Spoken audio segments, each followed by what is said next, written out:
Today I'm making homemade laundry soap. First you're going to need pure Castile. You can pick whatever scent you want or plain. And then you need 1 cup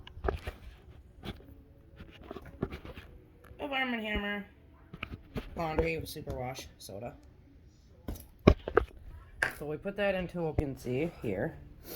And then you need 1/4 cup of baking soda and 1/4 cup of Epsom salt for softening.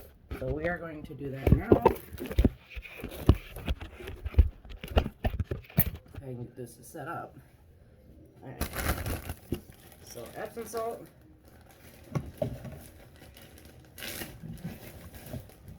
Add that in. Then baking soda, same amount. Add all that together. And then with your pure Castile bar soap, you do put that through your food processor, or you can just grate it with a normal grater, which sucks, to be honest with you. You're better off with a food processor. And then you take and you grind that down into a powder. And then you take and you mix that with all your other powders.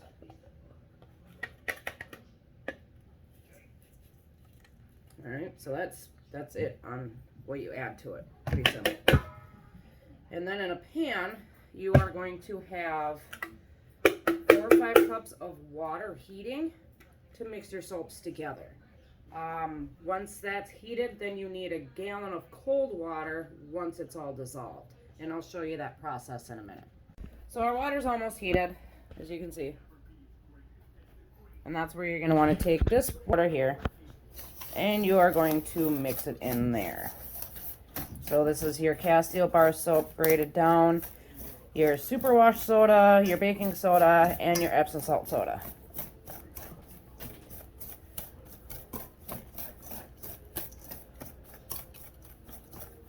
Some looks like my baking soda's a little chunky.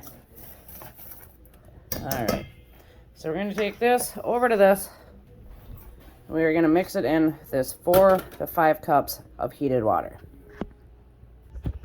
And you're going to want to use a wire whisk. That way it stirs very nicely.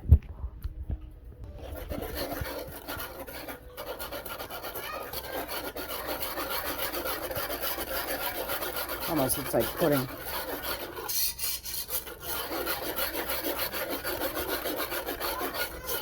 You're going to want to mix it until all the soap dissolves and all the baking soda and Epsom salt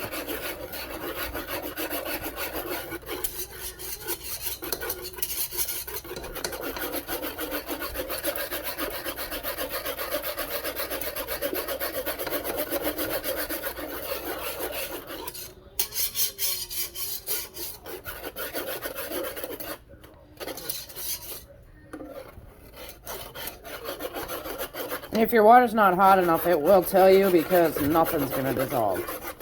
Some of it will, but not much. Alright.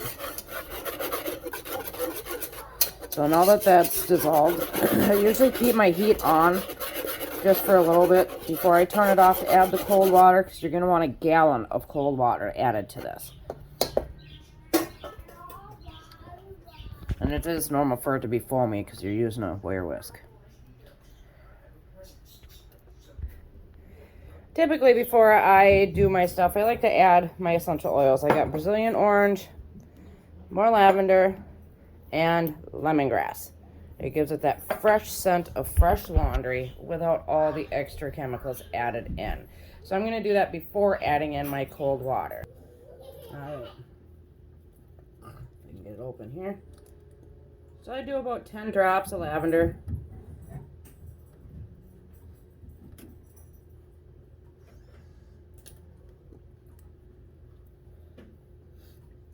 And I don't have a dropper for the orange, so I just kind of guess. And it ain't going to be very much, just a little bit.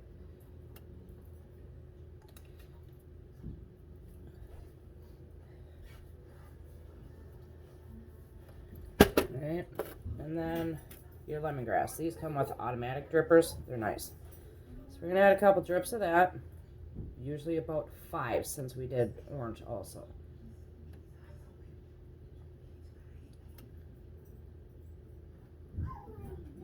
Alright. And you mix that in. We're going to turn off our heat. Going to stir the foam in a little bit because it did settle a little bit, giving it a film. Alright, and then we're going to slowly add our cold water.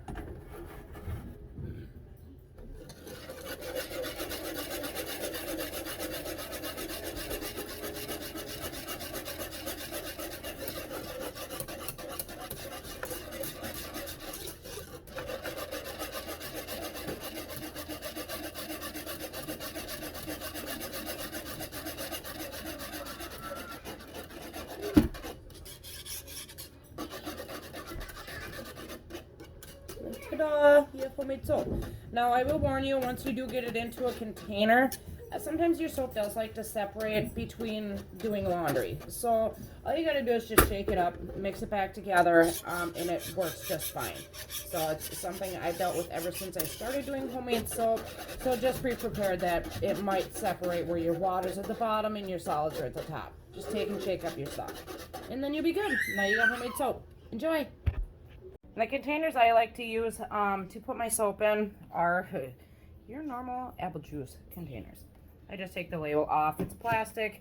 You can see your product, especially if it separates. A clear container is usually very beneficial for that because then you can actually see exactly what's going on with your mixture without it being in a closed container where you don't know if it separates or not. But typically they separate, so just be aware. Thank you.